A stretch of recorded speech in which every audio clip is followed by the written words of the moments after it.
My name is Rebecca Shapley, and I am a user experience researcher here at Google.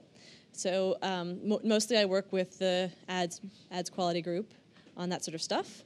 But in my spare time, my 20% time, I've had a hobby of working in biodiversity informatics, which is how I know Brian. And I'm delighted to introduce Brian Haydorn today. So Brian is from the NSF right now. He's a program manager there and in charge of the Cyber-Enabled Discovery and Innovation Program and the Advances in Biological Informatics Program, where he does a lot of stuff with, receives a lot of proposals for genetic information databases and other sorts of things. And he's also part of the Assembling the Tree of Life initiative and working on new programs so he's part of the Data Working Group and the Virtual Organizations Working Group. Before the NSF stole him, he was at the University of Illinois, and there he helped to develop the data curation concentration for the Masters in Library and Information Science and the new Masters in Biological Informatics at the University of Illinois. And his research covers machine learning for metadata and NLP. And I'm delighted to have him here to present about curating the dark data in the long tail of science. Thank you for that introduction. As my job at National Science Foundation, one of the things I do is working on the Data Working Group.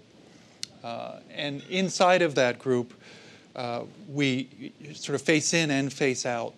We face out in creating new programs to generate research associated with data. And there are some data programs, such as DataNet, which I'll mention again during the talk, to get the research community to figure out solutions for data management themselves. But also we do the looking in issue about data. So what should our data policies be? So when we do set up new solicitations, what should the requirements be for science about what they should do with their data? And part of the talk that I'll be presenting today is the presentations I did within the biology directorate to try to push that agenda along in particular directions that I'm interested in. So this talk sort of evolved out of that, the policy issues within NSF and how we're going to deal with data long term. And that's certainly not solved. And the things that I present here are my opinions and not necessarily those of the U.S. federal government or the National Science Foundation. But nonetheless, they are some of my thinking within the context of National Science Foundation. Can I ask a question? Yes. How interdisciplinary is this program? Well, the Data Working Group is across NSF, so it's every division. Every science discipline covered by National Science Foundation. And there's certainly not agreement about what to do about long-term data policy across NSF. Different sciences have different interests which are valid. It's very difficult to come up with one policy about what to do. And also it's just tradition as well within the sub-sciences in NSF. So it's a political event to try to get a shift in policy within NSF. Brian, but is there agreement on the problem? Is there agreement on the problem? Yes, there is. I think general agreement on the problem. Is size very supportive? Yes. Yes. I wish you let me talk. Yeah. So first I thought I should define data curation a little bit. Data curation is not data preservation. A lot of people hear the word curation and think preservation. I mean the acquisition, management, appraisal, whether you're going to keep it or not, maybe throw it away, and then serving of the data to maximize its usefulness. So what we would like to do is make data management longer term than it is right now, and useful longer term. We don't just want to save it, we want to make it useful over that term. And other people have thought about that before. There's a data curation movement, or digital curation movement in Europe associated with the e-science initiatives in Europe. And in some ways on digital curation, they're ahead of us in the sciences. At least they have centers and things that have been running for a while to deal with the problem.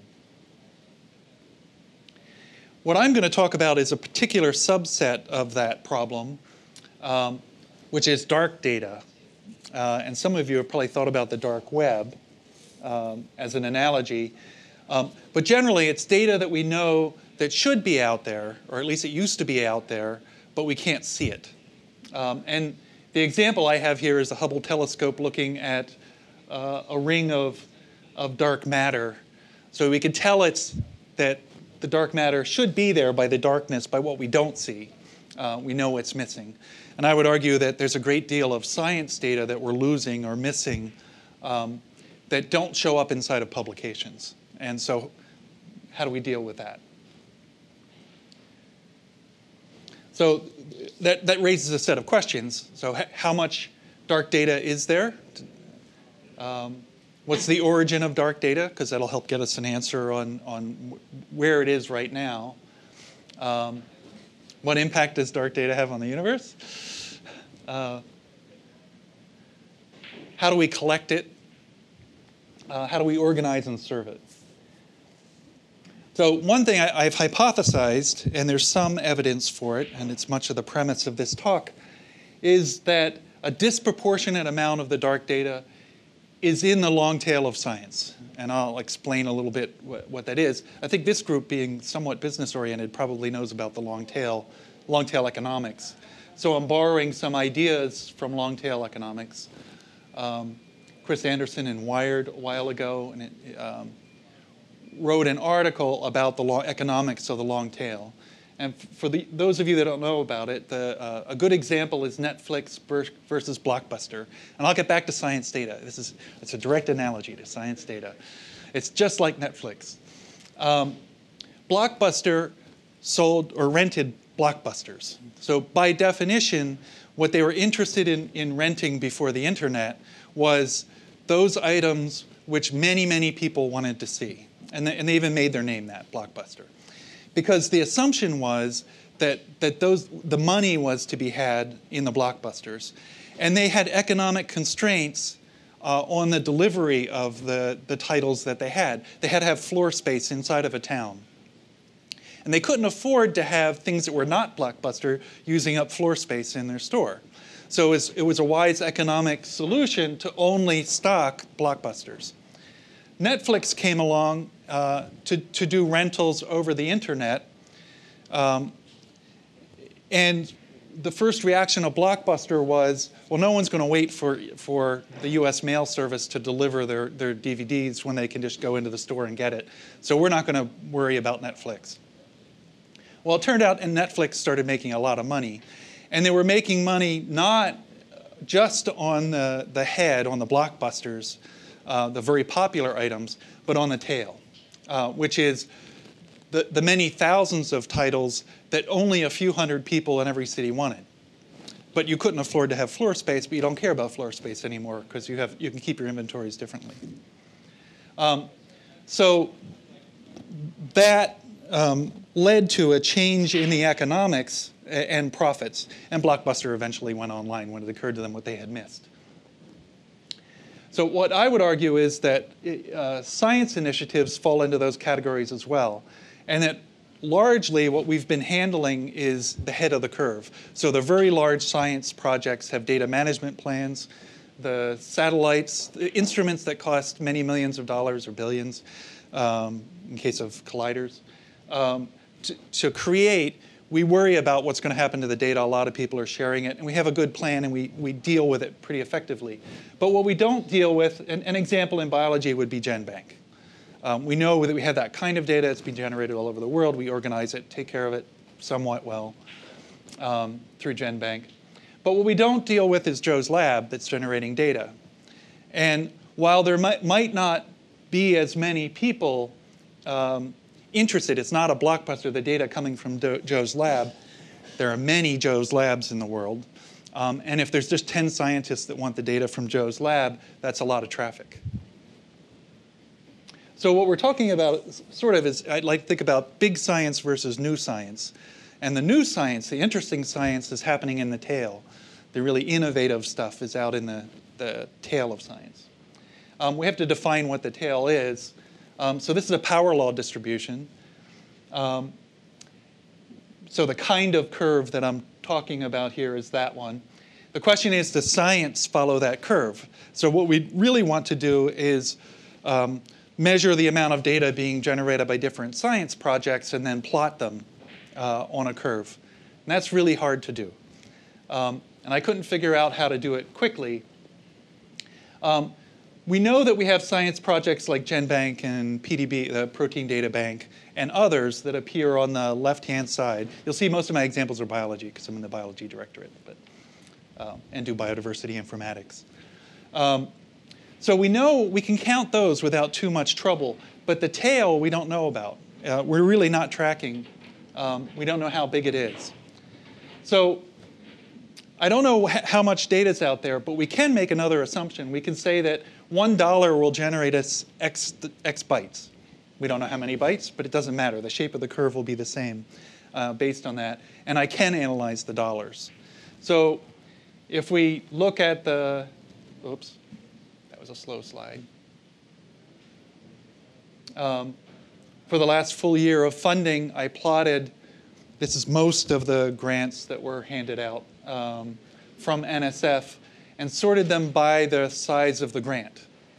So you have a couple of grants around $7 million, and then you see a quick drop-off in the size of the grants, and then a very long tail, as you might expect, with many, many grants out there. And the question is not how high is the curve, but what's the area under the different areas, the area under different sections of the curve.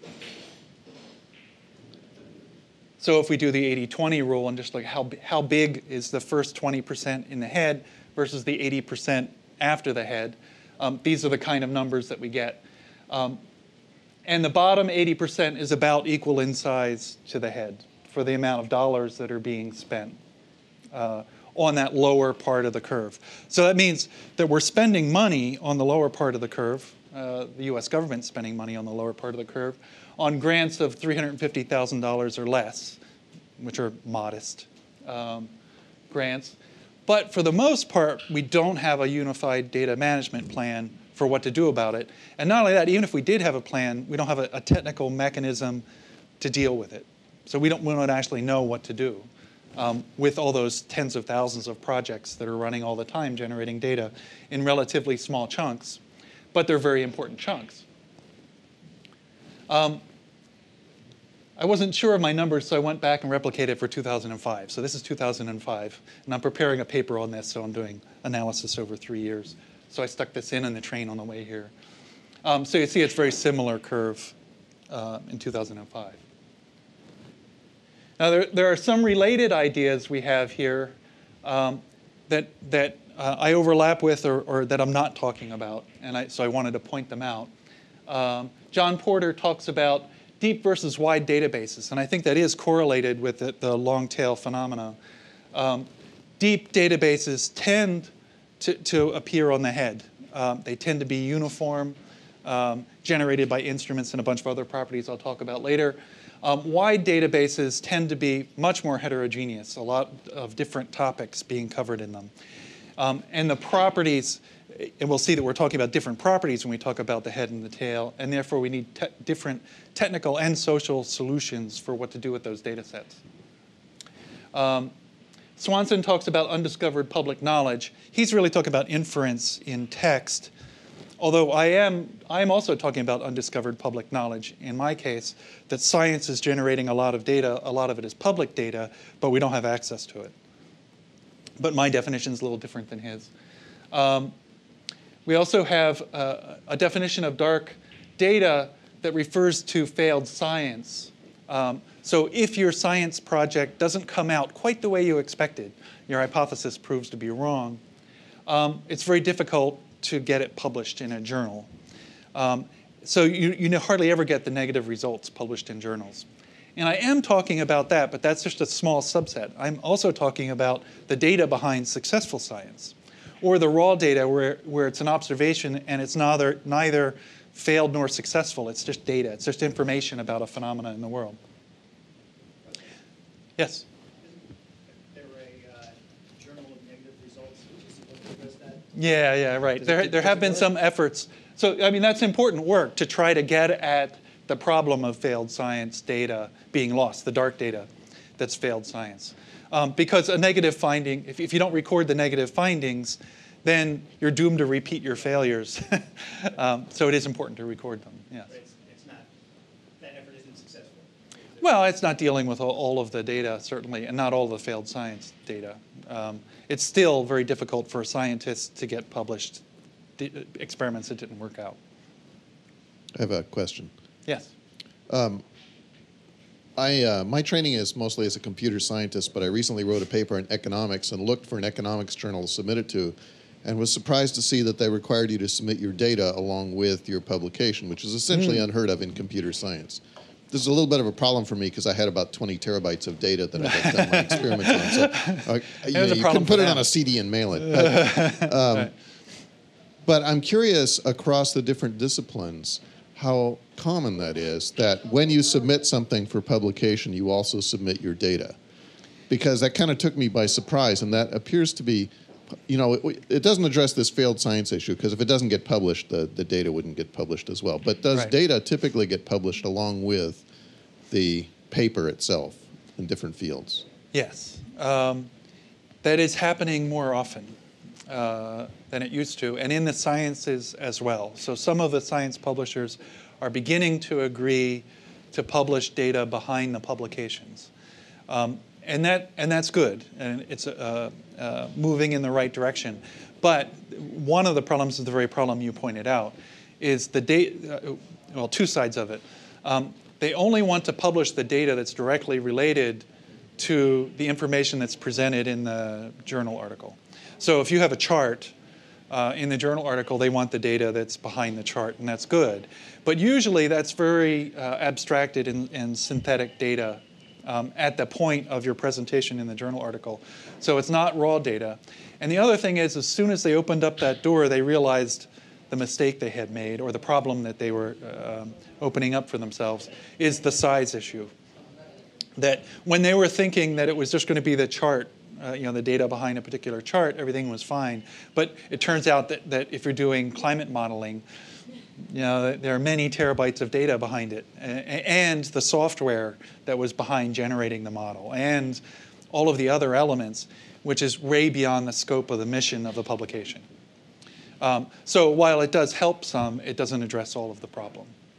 Yeah, and we should keep moving in that direction, because I have too many times taken charts and tried to recreate the numbers to put in to see if I could replicate the research. And, that's obviously a waste. Did that answer the question? The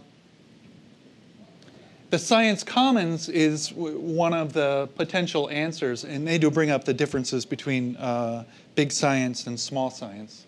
And I'll actually argue somewhat that small science is a misnomer. Just because it's a small research project doesn't mean it's a small research question. A lot of ecological research projects are relatively small. A couple of scientists walking around in the field measuring how big trees are. But the questions are large. What's the impact of climate change on the production of lumber in the Northwest or something? And for that, what you want to do is take the many small data sets and aggregate them and merge them and answer big science questions, but using small science data. And then there certainly is an analogy to the dark web, but again, dark data is different from the dark web. The dark web generally is information that is in electronic form, but there's some barrier to getting it out and getting it indexed on the World Wide Web. But it is in a database or some other place. Not all of the data that we're talking about is or was in digital format, or not on the internet, not in instruments that would have done it. New data is generally digital at some point in its life, but it may have never been put online.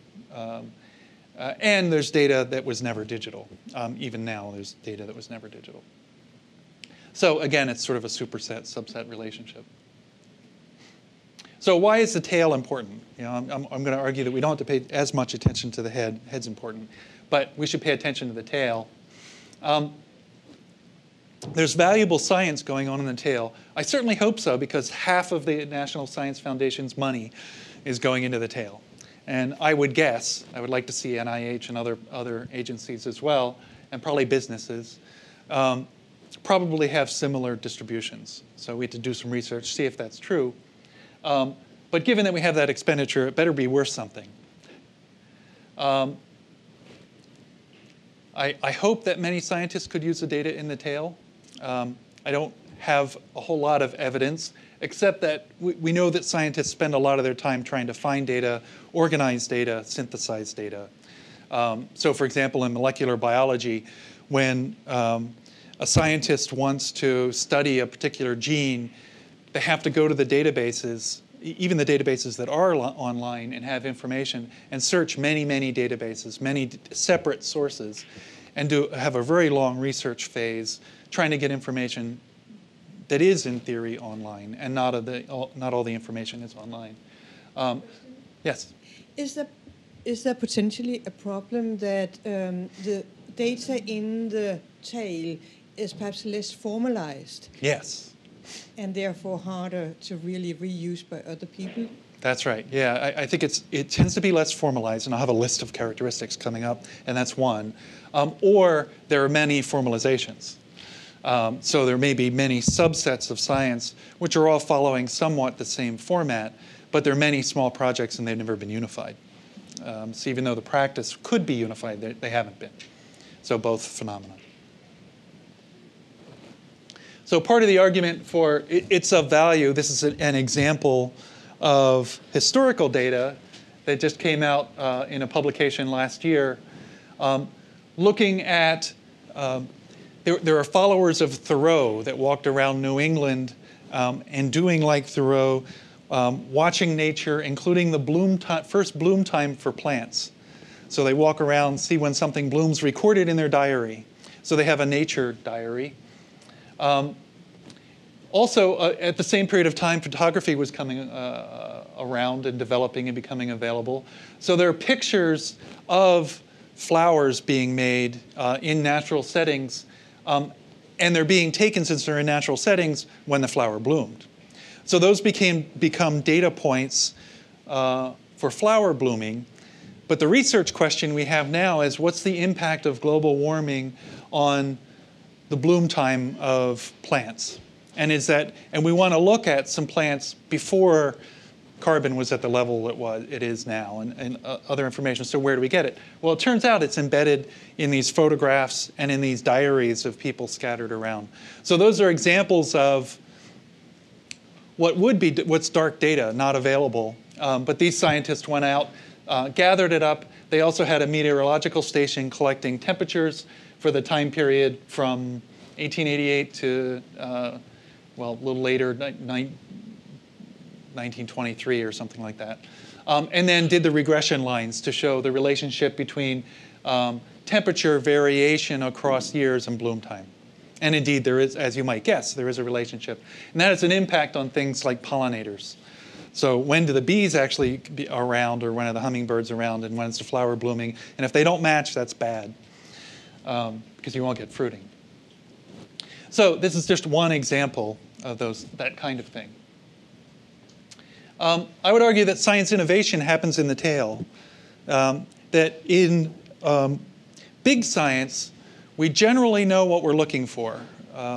We were looking for the quark, or whatever the next particle is. We have a good theory about what it is, and we spend a lot of money to generate a collider to look for that particular fact. It's a very important fact, but we know exactly what we're looking for.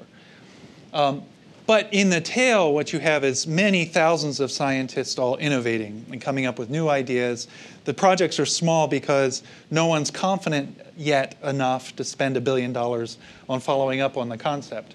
But that means it's a very rich ground for new ideas. And at the moment, we're losing some of those new ideas, or at least the data behind them. Unpublished negative results is a subset. We actually know very little about the tail. I'm making arguments that it's important, but we really don't know much about it. I measured how big it is by the amount of dollars we spent in 2007, but we don't know a lot. I have transformative science here because National Science Foundation has been told by the National Science Board to be transformative. We're supposed to spend money on things that make very important transformations in the way we view science and reality, and not incremental science. So I'm picking up those words and saying, okay, we should pay attention to the tail then, not the big stuff. And computational thinking is needed to free up the tail. So computational thinking is also a big push in NSF right now. Computer science moving into every science, which I'm sure you're aware of. And that term computational thinking has come up. And I think we need to be rethinking how we do all of the science, the basic procedures of the science. Even for those small projects, we need a sociological change and a procedural change, and apply new methods, and we have to make the solutions easy. And we're spending money in the tail. So globally, everybody in the world is spending money in the tail, and nobody's really doing a good job about it, not just NSF. And there are international agreements that we should be sharing science data. So this is another argument for doing it. The agreements for the OECD, Principles and Guidelines for Access to Research Data, at least in the tail, we're really not doing it. All right, so here's a list that I have, and we've already touched some of these topics. The head tends to be homogeneous. The tail tends to be heterogeneous in its content. The head has a few concentrated data sets where the tail has many distributed data objects, like the web. The head tends to be mechanized data collection, so there's instrumentation generating the data set. A lot of the tail data is hand-generated by humans, like web pages. There's uniform procedures generally in the head, but unique procedures in the tail. There are many, many different ways of the data to be generated. The head tends to be centrally curated, so we don't have to worry about it as much. There's not as big of a problem. We have to keep curating it, but at least it is centrally curated. The tail, though, is individually curated. In very few cases are those small science projects have a central place to put their data. That's not always true, but it tends to be true. That also means, because of that curation issue, is that the data in the head can be maintained over time. Because there are enough people, the projects tend to be longer term, the interest is there, the plans are there to maintain the data long term. But in the tail, what you have is a $300,000 project or $100,000 project termed for 3 years. The scientist is interested, generates the data, and then doesn't get their funding renewed. They really can't afford to pay a graduate student to keep maintaining the website or do whatever's necessary, so it's just not maintained over time. It's not their fault. It's just there's no time or money to do it. The head tends to be open access, at least for public science data. We think about it ahead of time and say you have to share. In the tail, we don't really enforce sharing of data. So it tends to be obscured intentionally or protected or just unintentionally obscured.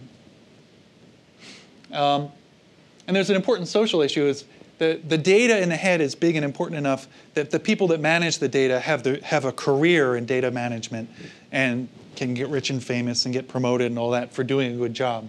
But the data in the tail, nobody loses their job for losing the data. And nobody makes a career out of managing the tail data. So what's our mission here? It's to organize, I left the word "the" in there. To organize science's data and make it universally accessible and useful when it is scattered over the web in many formats. You might notice that mission a little bit. I just changed a few words. But an added problem is that it's not all on the web right now because it's too difficult to put it there. So we actually have an acquisition problem. And it's currently organized, maybe that should be in quote, in billions of different structured formats. There are billions of records out there, or trillions. So how do we get all of those scattered objects into an organized format? So there are some technical solutions, and I'll be talking about projects within NSF that are either in my portfolio or related, that are potential solutions. So just ideas to start, but it's certainly none of these things are solved. So one is data and software standards help to unify data within projects and within the tail. So if we invent the standards and enforce them, then it'll be easier to organize the data later. Metadata is important. We need some way to add information to the data itself to help organize it. And then protocols. If the data is sitting on databases or in other silos somewhere, we need mechanisms to be able to pull it out of the silo. HTTP is not always the best answer. Some other solutions are controlled vocabularies, and I'm just listing some in biology and that are in the biological portfolio for approaches that we're taking. Ontologies such as the gene ontology, which is a collection of ontologies, actually. Yes? What was the last word of the last slide? Oh, Tapir is, what's it replacing? It's replacing a digger. So it's an access protocol for museum holding data. So each of the museums tend to have, and other organizations have, databases containing all the specimens that have the species, the date, the collector of the or an observation data as well. I saw a hummingbird of this species at this date, at this location. That information. It's distributed over thousands of museums, many millions of records. Tapir is the protocol for harvesting the data out of those collections. The data format, the carrier format for that is Darwin Core. This is sort of the lightweight version for data, and this is a slightly heavier weight access to biological collections data, heavier weight data transport package representation. But this is the communications protocol for that, the biological example.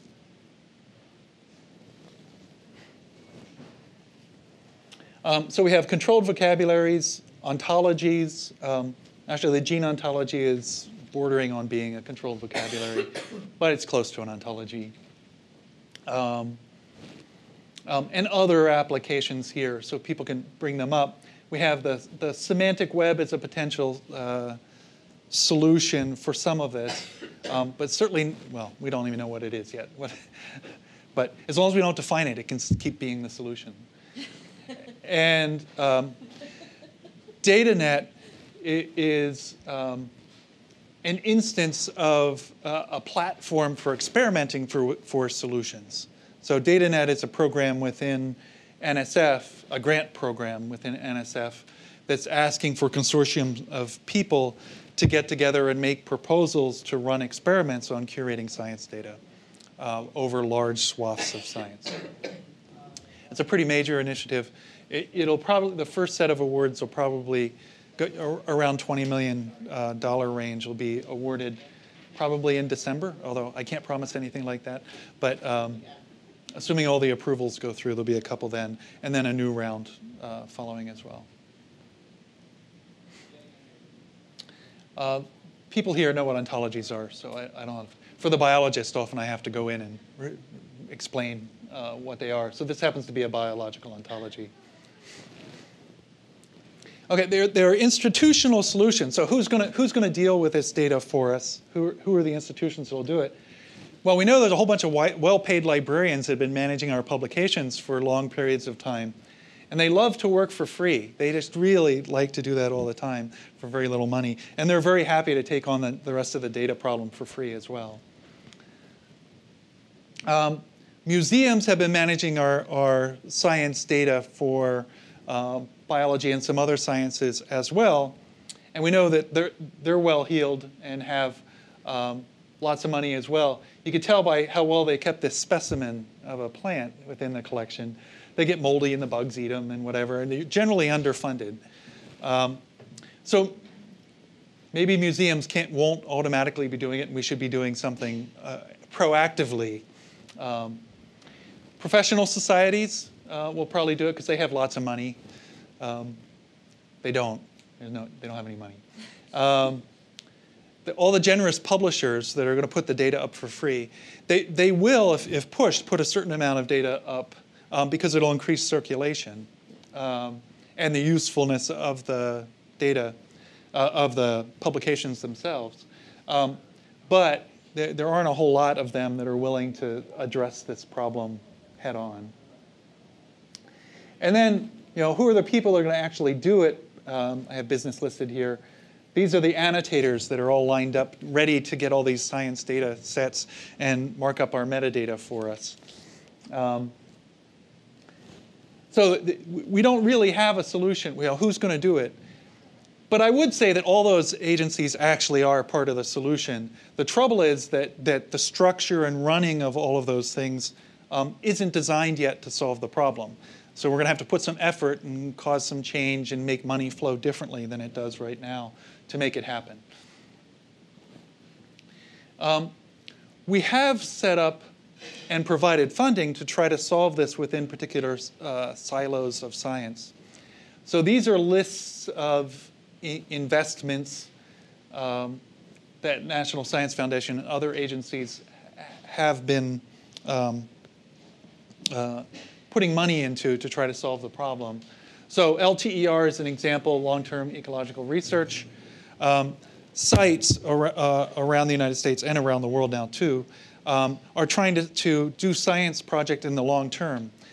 And 5 or 6 years ago, it occurred to them that they were doing long-term research, but not long-term data management.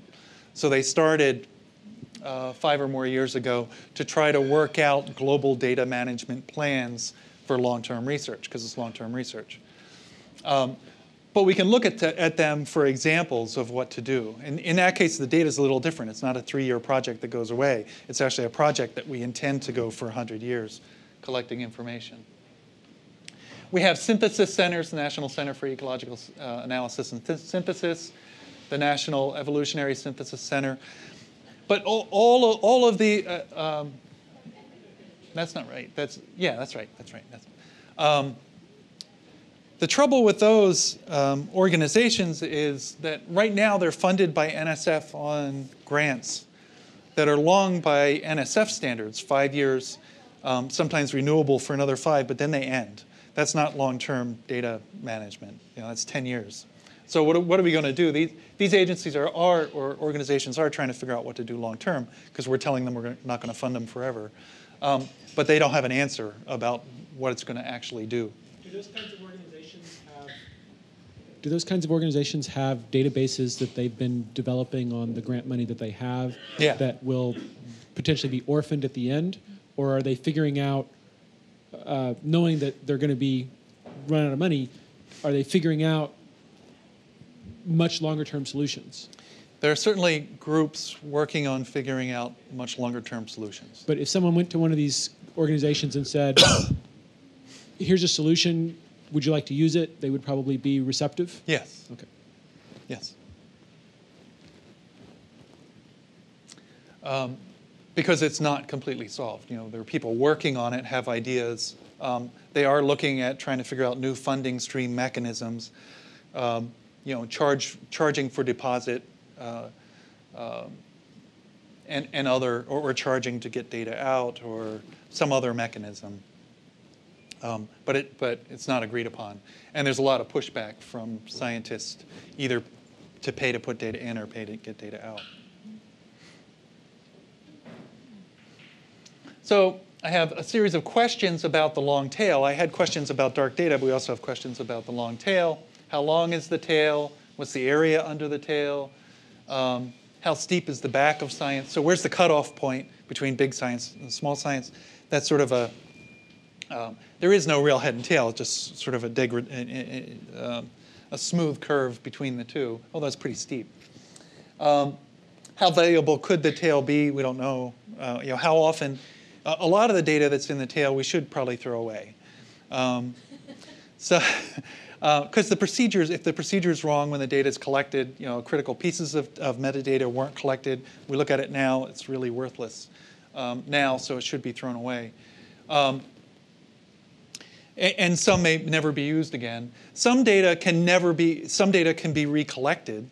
So if you're doing a measurement of a repeating event, Or you could set up a procedure, you put the right chemicals in, and you're going to assume that the chemistry will be the same the next time.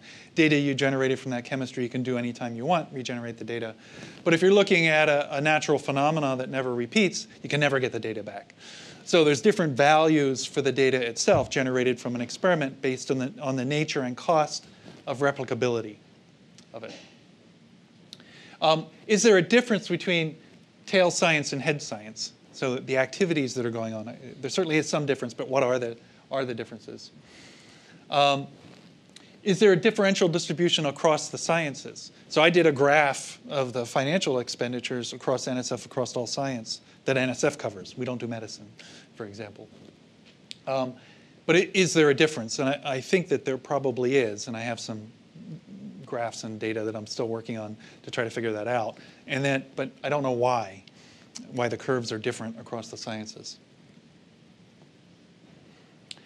So we have a list of barriers here that I'm not going to go into for time's sake, but some of these have already come up in our discussions. I want to point out that many of these are sociological. Some are technical, but some are sociological or psychological.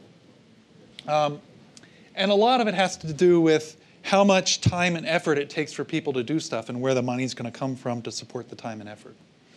And we can reduce the time and effort by introducing technologies, institutions, and methods that help streamline matters, but that'll take an investment as well.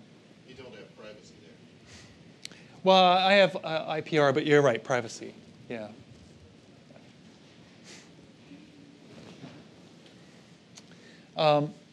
This is just a list of projects and solutions, text mining, data mining, publishing models, social science, individual projects that are working on this kind of problem. Data integration, automatic classification, machine learning. We're pretty far along, so I'm going to skip some of this. Automatic metadata generation from images is what just went by. So in order for curating dark data in the long tail of science, we have to solve a series of problems, or at least recognize what the issues are. We have to probably first do a valuation analysis. So how much is the data worth? How much investment should we be putting in? We don't have to have a final solution, but we need to justify our actions along the way. We have a data creation issue in many cases. We have an acquisition issue, and we probably want to tie those two together. When the data is created, it's best if we have it acquired into our online systems immediately to help reduce the cost. Organization, distribution issues, and then, most importantly, probably is change in business as usual. So we have to deal with all of those the sociology of science. So that's it for formal slides and presentations. So anyone have any additional questions, comments? The solution in your back pocket, so I don't have to give the talk again? Yeah. I have the opposite of a solution in my back pocket, which is given the magic wand and you can wave it and a solution pops out, what does that solution look like? Well, certainly from my last slide, it has to be a very multifaceted solution because we'll have to do things like educate a whole group of people. Probably we need specialists to deal with the data. The individual scientists have to be educated and changed. The nature of the instrumentation, we probably change the companies that produce instrumentation. We want to influence them to have them generate metadata automatically with instruments that's appropriate for long-term preservation and reuse of the data. We need storage mechanisms that can be preserved long-term and data pulled back out of them again, but also migration strategies. So just doing a bit bucket doesn't solve the problem completely. You put the data in whatever format it's in, the format's going to age, and eventually it's going to have to migrate into something else. So the solution is, I see as being probably many, many solutions that we're going to have to layer together as a complex amalgam. And probably we won't do a solution, but a series of solutions. So chip away at the problem, do the cream first, they're low-hanging fruit, and then move ahead from there. Can you mandate many of those things in the grant structure? I mean, all the NSF participants have to propose to an AO, and those AOs can say, you must provide some form of data preservation mechanism as Yes. part of your grant. And if you don't, you're not going to get the grant. So that Yes. you'll force curation. Is that happening? I'm pushing that. It happens already inside of individual programs. So like LTER, the long-term ecological research. If you're participating at one of the sites, if you're generating data at one of the long-term sites, you're required to deposit your data. And you're required to fill out metadata about your data. Or you're not allowed to do the research at the site. And is that only valid for LTER because there's a place to put your data automatically? Or Yes. and not in the others because of the lack of that? Well, because there was an interest and mandate to have long-term preservation of the data, the mechanisms were developed and put into place. Even they are wanting, so you must put it in. But it turns out that generating the metadata is really hard. And therefore, people don't always do it well. It's hard to people put in metadata. Whether it's useful metadata or not is a whole other story. So we can, by policy, though, make that data be collected. But it's not currently done throughout National Science Foundation, and certainly not throughout the government funding of agencies. It's not imposed. But we're trying to make that happen. So that one of the objectives of the data working group is to make a more uniform across NSF policy for that everyone must have a data management plan. They don't necessarily have to make their data public. We're not going to tell them what metadata should be associated with it, but it's a review criteria. And since only 10% or so of grants get funded, I would see it as a strong motivating force eventually, because if within a field everyone's really poor at doing the data management, it doesn't hurt you much not to have a data management plan. But if you're the first one to have a good data structure, and then there's a decision point, should I fund this one or that one, and this one's data management's better, it'll get funded. Well, that pushes everybody to make better data management throughout. So we don't have to impose what the management is, just that there must be a data management plan appropriate for that science. And we're pushing for that. But that's a long-term political issue within NSF. But we're moving that way. And there's a couple of problems with that, though, right? So one, you can't ask people to keep doing something after you're not funding them anymore. That's right. Right? And NIH has a data sharing plan. Yep. And you just have to propose a sharing plan, and whether you follow it or not is not important. Yeah, there's no one to enforce it, right? And across NSF right now, the enforcement of data is very spotty. And one of the concerns that came up about having a broader data policy is the time and effort costs that will be on staff at NSF. So we're not getting more staff to enforce any such policy. So what meaningful impact will it have if we have a policy, if no one enforces it? Nor are the researchers getting more staff to maintain and curate their data. Right, that's exactly. Although maybe they should. I mean, because if we're doing an investment of making the data in the first place, then it's probably wise for NSF or any other funding agency to set aside a certain percentage of money for managing the data longer term. So it should be in National Science Foundation's interest to provide money to do it. It should be. Well, the trick is, from an agency's point of view, is I was a program officer for the NIH for 5 years, and I would get lots of calls of, I have the most valuable data set you've ever seen. You should pay me to curate it for the rest of eternity. Right, yeah, exactly. That happens in my program all the time. So yeah. for an agency's budget, that means, well, I agree with you, but that means that amount of money is gone from my budget for the rest of eternity.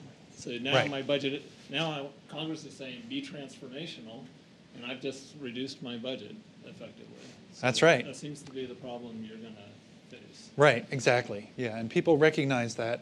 Within one of the main programs that I'm a manager for, Advances in Biological Informatics, it used to be called, last year, Biological Databases in Informatics.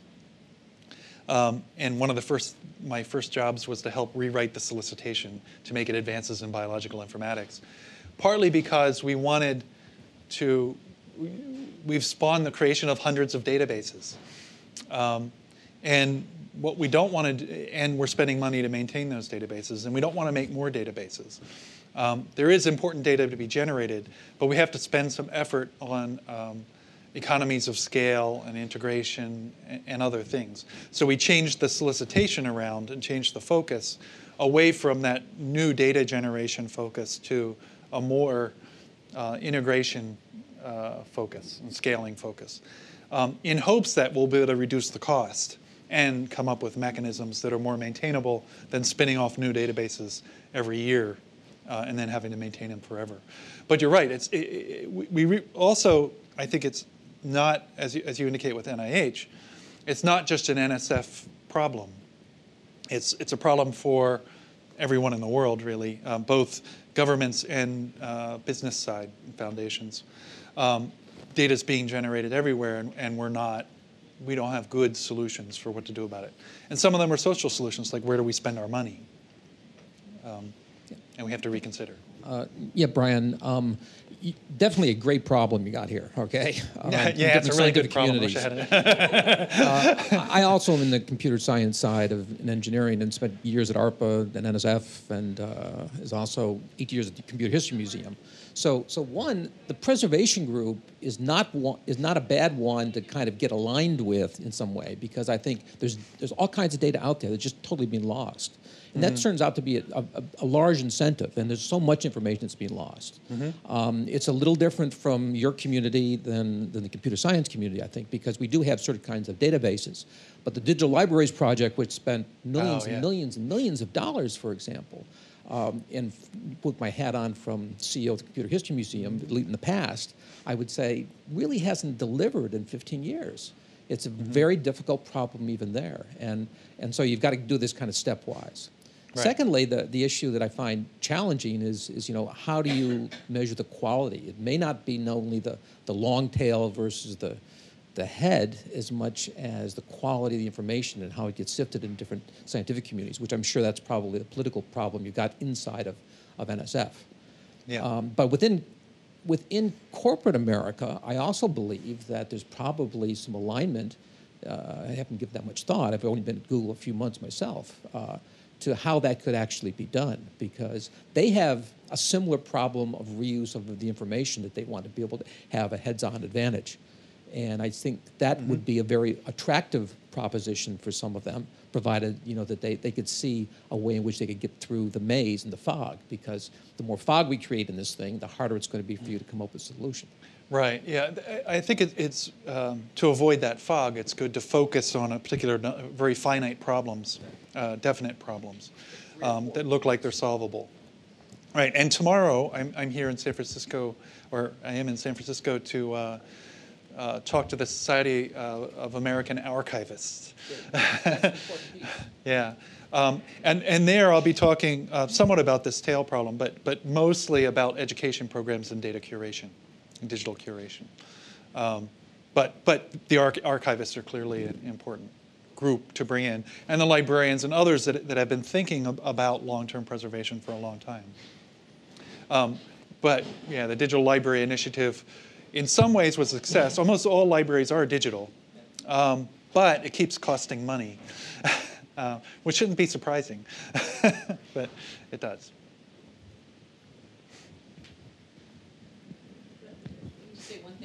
One thing before everybody leaves, we are going to go to lunch after this, and you're welcome to join us for lunch. So, stick around. I was wondering, an approach you haven't mentioned, given scarce resources, if you do a self-serve system, which is anybody, you just provide the disk space and a mechanism, and anyone can put stuff there, and you create rules of some kind. You get to decide. It has to have metadata, or it can't be encrypted, or it has to be publicly available, or it'll be publicly available in 5 years, or something. If you make the rules agreeable enough, people get the benefit that all their stuff is backed up. So people may just use a self-serve system, and then you can get around to analyzing it and actually doing stuff with it in 5 years, 10 years, 50 years, whenever you have the manpower or the technology. Yeah. Thought of anything like that? Yeah, actually the article I mentioned that I'm writing about this is for library trends on a special issue for institutional repositories. And institutional repositories are sort of that ilk in that there's some metadata associated with it, but it's not highly structured. It tends to be just digital blobs, although they're moving in a direction to deal with structured data better, I hope.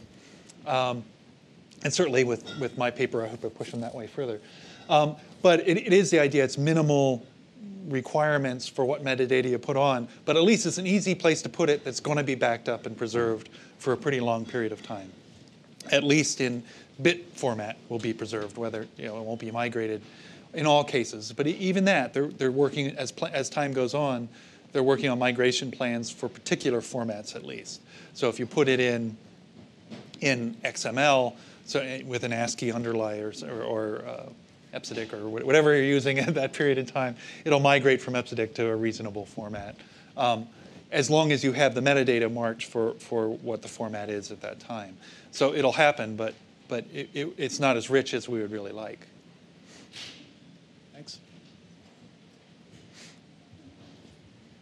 So you described the problem, and then you said that one approach was to kind of move that long tail towards the head. Mm-hmm. So in order to create more repositories, to create the ability for the different data sets to talk to each other, to increase the standardization. If you put a vocabulary there, people would start to use it. But you also mentioned that one of the advantages of the long tail may be that it's innovative, that it's different, that it's new, that it's measuring new things. So what is sort of a solution? What's another approach that isn't necessarily about increasing the standardization or making head data sets possible where maybe they hadn't been, that allows you to sort of maintain the advantage of the fact that this is a new format of data, a new whatever it is that keeps the innovation and the uniqueness and the smallness of things? Yeah. Well, I think some subsets of data that are in the tail are mergeable. So the natural history data is a good example. The collections data and observations data. Pretty much you can come up with a natural structure for representation of a Darwin court or something and pull it all together into big sets like a GBIF. But that's not saying that when the scientist is in the field and collecting some unique piece of information about, there might be behavioral information about the species or whatever, that's not saying that they're not collecting that data as well. It just means that you're not going to be able to pull it as easily because it's not going to fall under that framework because it's slightly different. In those cases, of which there should always be a lot going on if we're doing innovation, you're right. We should be happy that there's a lot of heterogeneity out there. We do still need to educate the scientist or provide them with trained staff members that know about digital data management. And it's not necessarily the case the scientist has to do all the work. We don't want the scientist, a biologist, spending all their time doing computer science. We want the biologist to do biology. But we can give them a support structure that when they have data, it'll go somewhere and get saved in some format independent of what it is, because there's a group of people that know how to do it and there's machines and the infrastructure available to do it. So we can provide infrastructure at that level for those. But I don't know what infrastructure. Thank you very much, Brian. Thank you.